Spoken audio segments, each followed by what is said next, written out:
Olá, meus irmãos. A paz do Mestre Jesus esteja com vocês. Que Deus abençoe cada um, que Deus abençoe o íntimo do seu ser, fornecendo força, coragem para viver os momentos difíceis e também bastante alegria para viver os momentos bons e desfrutar daquilo que a vida pode nos oferecer. Vamos embora para cima? Vamos lá? Que o Senhor Deus Todo-Poderoso possa se manifestar através dessa palavra. E o texto hoje, para nossa breve reflexão, encontra-se no livro do profeta Naum.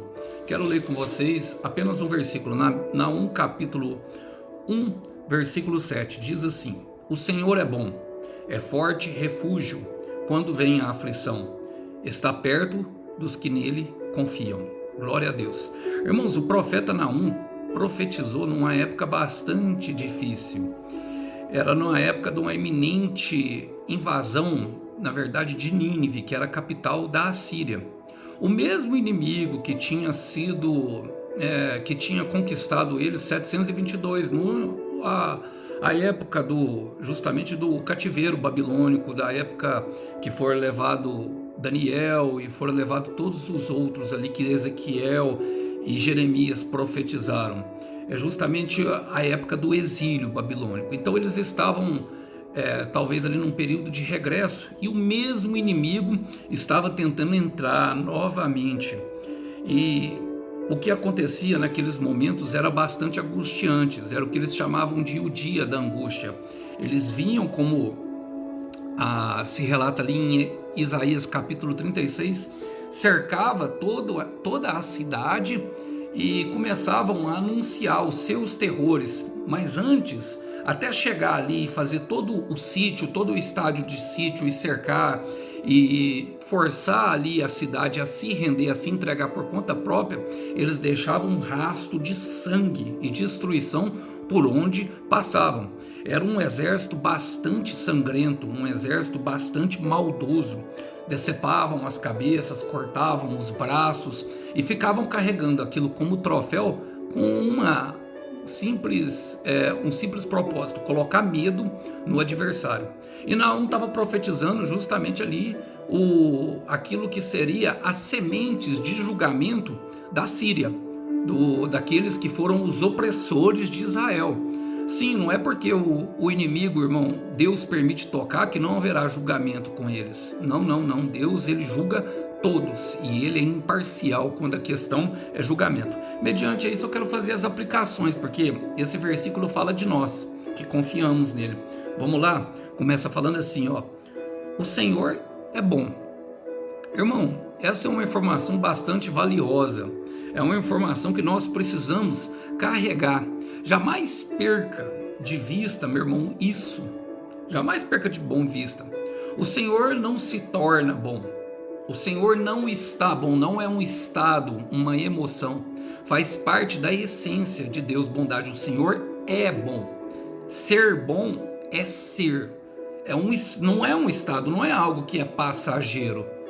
E nós podemos nos apegar nisso justamente porque Malaquias 3,16 fala que justamente o Senhor, ele fala: eu sou o Senhor e não mudo. Jesus Cristo, que é a expressão perfeita do caráter do Pai, em Hebreus 13,8 fala: Jesus Cristo é o mesmo ontem, será o mesmo hoje e será o mesmo para sempre. Imutabilidade, irmão. Então ele é bom, meu irmão. A bondade dele jamais pode ser considerada como um estado. Muitas pessoas são assim, vocês já viram? Que um dia está bem com você, no outro dia vira as costas, agem de acordo com a emoção. Não, o Senhor não, irmão.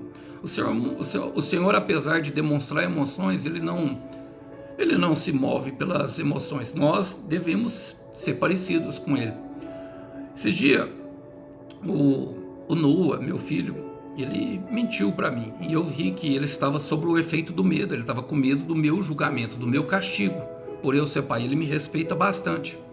E eu questionei com ele, falei: meu filho, não fica assim, vamos tratar isso. Aí depois, passou uns dias, ele veio e falou assim: pai, você não confia em mim? Eu falei: não, Noah, não confio. Aí ele achou ruim: mas você não me ama? Eu falei: amar é diferente de confiar. Mas por que você não confia em mim? Eu dei o tratamento para ele. Falei: lembra aquele dia que você mentiu para mim? A confiança, ela é fácil ter, Noah, mas muito fácil, mais fácil ainda, será perder. Agora, difícil é reconquistar. E mais difícil ainda será reaproximar. Porque, meu irmão, é uma luta. E é dessa forma que Deus trata. É para aqueles que nele confiam. A confiança e eu vou chegar lá, é o fundamento da relação com Deus. E nós devemos ser confiáveis. Nós também devemos, porque Deus é totalmente confiável. E essa questão que nos trata justamente, que nos dá a certeza de que as suas promessas vão se cumprir. Por quê, meu irmão? Porque ele é imutável e ele é bom. Ele é bom. E ele falou: pai, mas não parece que você me ama. Eu falei assim: meu filho, se o papai fizer de alguma coisa errada com você, eu vou deixar de ser seu pai e vou deixar de te amar? Você vai deixar de me amar? Ele falou: claro que não. Eu falei a mesma coisa eu, meu filho. Eu não deixei de te amar, eu te amo, mas eu preciso corrigir isso em você, que é um problema. Nas relações você vai precisar de confiança das pessoas. E quanto mais cedo você for tratado e entender isso, mais certo você será assertivo nas suas relações. E é uma característica de muitas crianças, irmãos, por causa das feridas emocionais. Pais que agem com muito rigor, com muita rigorosidade, provocam isso. Feridas emocionais difíceis de serem tratadas. Isso acontece. Não que venha da minha parte do Noah, mas ele tem ali as outras relações dele que pode ter ocorrido isso, não é verdade? Olha, e a palavra continua. Eu quero citar um versículo. Salmo 23, versículo 6, fala que certamente a bondade do Senhor e a fidelidade dele nos seguirão todos os dias na sua vida, e em todos os dias eu estarei em sua presença. Então, lembre-se, o Senhor é bom. E a palavra fala, é forte refúgio. E o que é o refúgio, irmão? Era uma fortaleza, praticamente impenetrável. E o Senhor é a nossa muralha de fogo, uma muralha santa que o inimigo não pode atravessar. Durante, meu irmão, o processo, nós precisamos entender.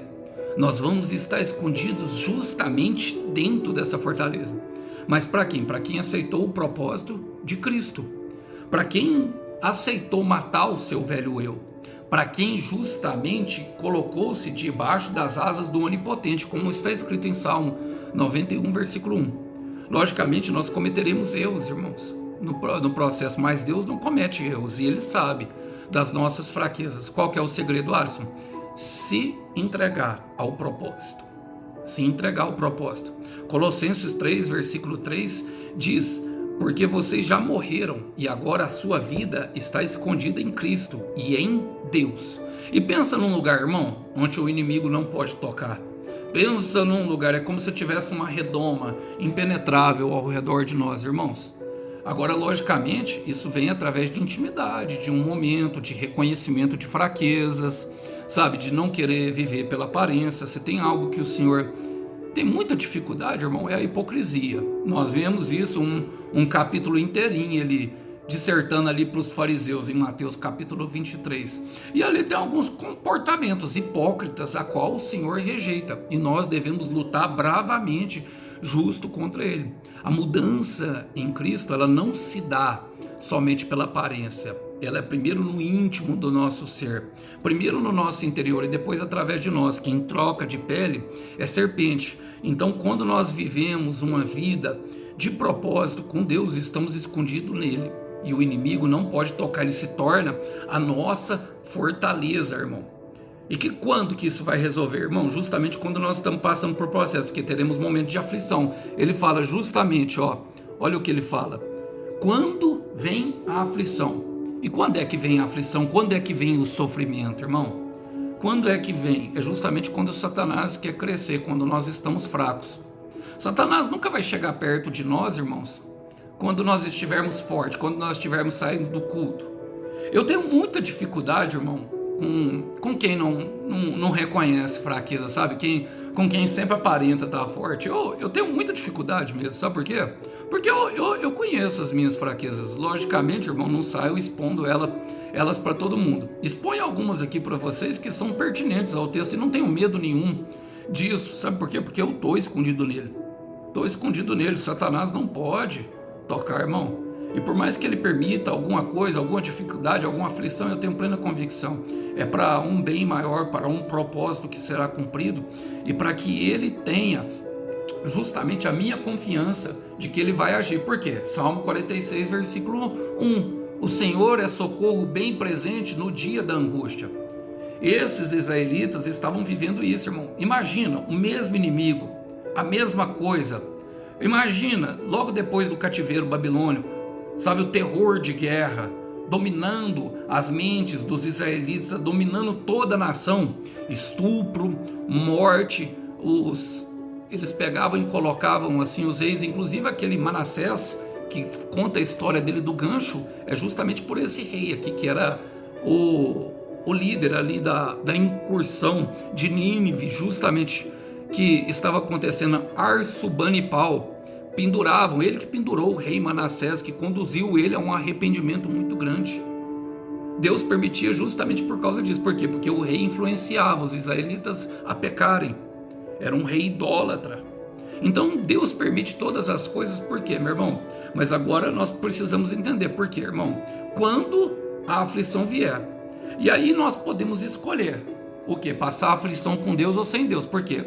A aflição não é uma opção. Haverá o dia da angústia, haverá o dia em que os inimigos nos cercará, haverá um dia em que nós atravessaremos um deserto, haverá um vale, haverá tempestades, haverá vento contrário, haverá, irmão.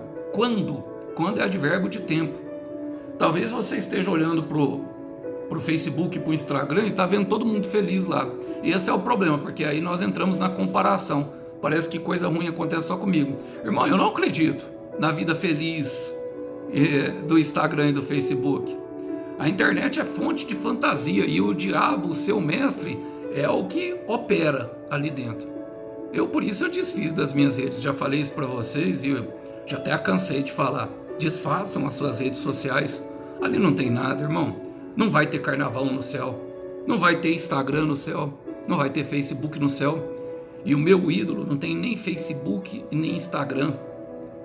Nós não podemos ficar presos no calabouço dos likes, porque a aflição ela vai vir, ela não é uma opção, irmão. Não é uma opção. E o que nós devemos fazer? Ligar o WhatsApp do céu, meu irmão. Salmos 46, versículo 1, como eu li. O Senhor é socorro bem presente quando vier a angústia. Ele é forte refúgio, nos esconde. Olha, a palavra continua falando, já para ir para o final. Está perto. Como eu amo essa palavra. E ele fala que está perto dos de coração quebrantado, se eu não me engano, Salmos 34. Está perto. E a sensação de segurança, meu irmão, é de que Deus está por perto. Sem Ele não há segurança. Medo, pânico, depressão, crise de ansiedade, paranoia.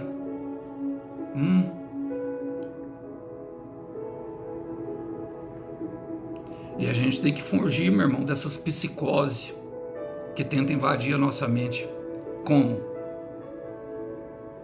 Ele está perto. Ele está perto, ele não é um Deus de longe, irmão.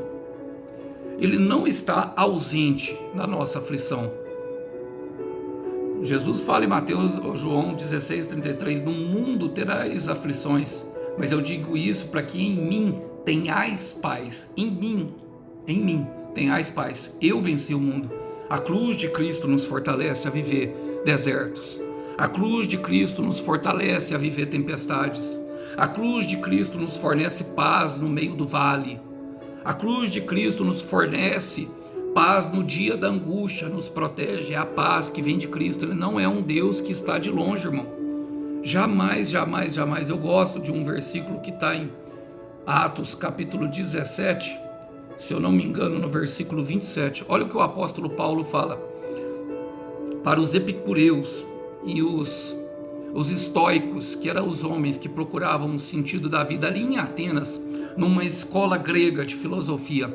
Ele, ali dissertando sobre Deus, ele fala o seguinte: o seu objetivo em tudo isso foi que eles buscassem a Deus e andassem, ainda que tateando, e tateando é como nós acordamos no escuro e passamos a mão assim na parede, vamos tateando, procurando, meio sem saber como, para tentar acender uma luz e começar a enxergar o caminho. Ele fala assim, tateando em sua direção para encontrá-lo. embora ele não esteja longe de nenhum de nós, de nenhum, irmão. E é insensatez justamente viver por aparência, justamente por isso. Porque Deus é o público dos nossos pensamentos. Ele conhece tudo que nós vivenciamos. Eu gosto quando o apóstolo Paulo fala assim, ó, Deus me fez um espetáculo público diante dos homens e diante dos anjos. E quando nós temos a percepção, essa percepção espiritual, o temor invade o nosso coração, que é, irmão, que está tudo descoberto, que não podemos fazer nada de fato escondidos. Agora, ele está perto para quem, irmão? E aqui eu quero partir para o final, por quê? Só para esse tipo de pessoa, para aqueles, está perto dos que nele confiam. Deus não está perto daquele que faz uma oração religiosa. Deus não está perto daquele que inventa história e tenta manipular um coitadismo para que Deus tenha dó, até porque Deus não responde necessidade.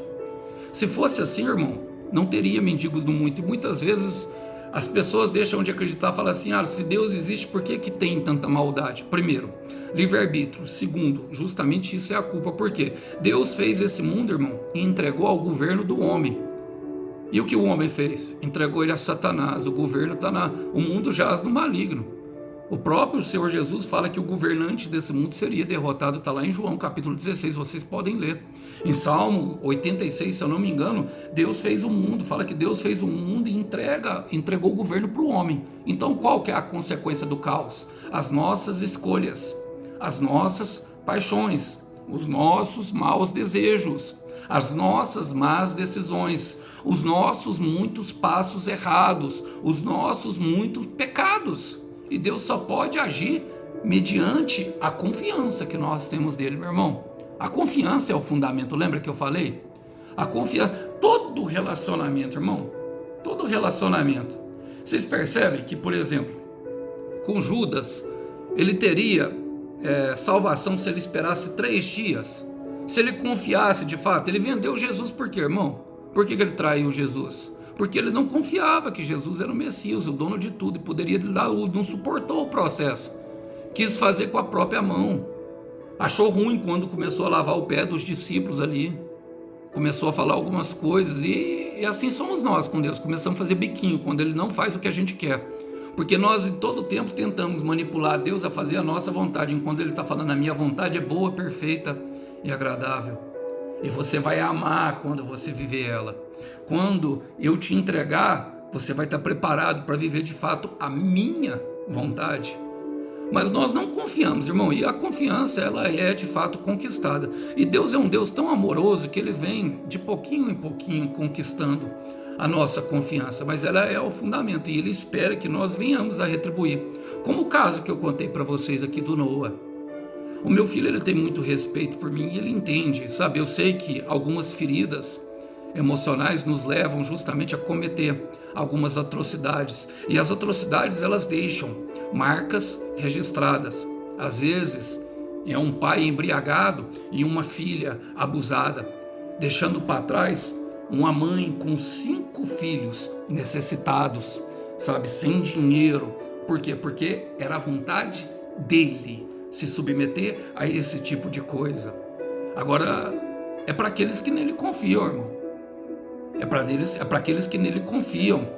Olha, está perto dos que nele confiam. A confiança é o fundamento, não só da relação com Deus, mas com todas.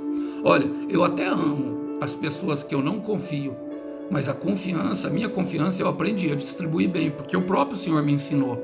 Eu entendi como que se baseava a confiança em Deus. E quando nós estabelecemos um relacionamento de confiança em Deus, nós aprendemos quem é de verdade e quem é de mentira. Nós aprendemos de fato isso. Aprendemos em quem confiar, a guardar o nosso coração, a controlar o nosso lado bom. Porque o inimigo se vale justamente do nosso lado bom para nos levar em confiança a acreditar em pessoas que vão nos trair ali na frente. E devemos também reconhecer o nosso lado mal, não é verdade? Confiança é o fundamento. Hebreus 11:6. Porque sem fé é impossível agradar a Deus. E nós precisamos acreditar que Ele é Espírito e galardoador daqueles que nele confiam. Salmo 125 diz que os que confiam no Senhor são como os montes de Sião, se tornam inabaláveis.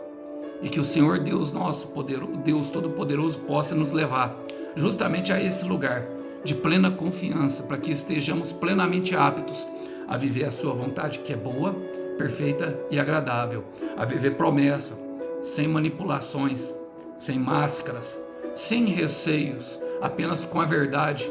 O amor não é fingido, para que nós possamos entender que sofrimentos e angústias fazem parte da vida, mas que as pessoas não se tornam descartáveis por isso, e que nós possamos vivenciar de fato Cristo em nós, esperança da glória, lembrando que Ele está perto, e a confiança dá acesso a isso. Que Deus abençoe os irmãos, que nós possamos ficar com essa breve palavra, essa reflexão no dia de hoje. A paz do Mestre Jesus esteja com todos. Até uma próxima. Tchau, tchau.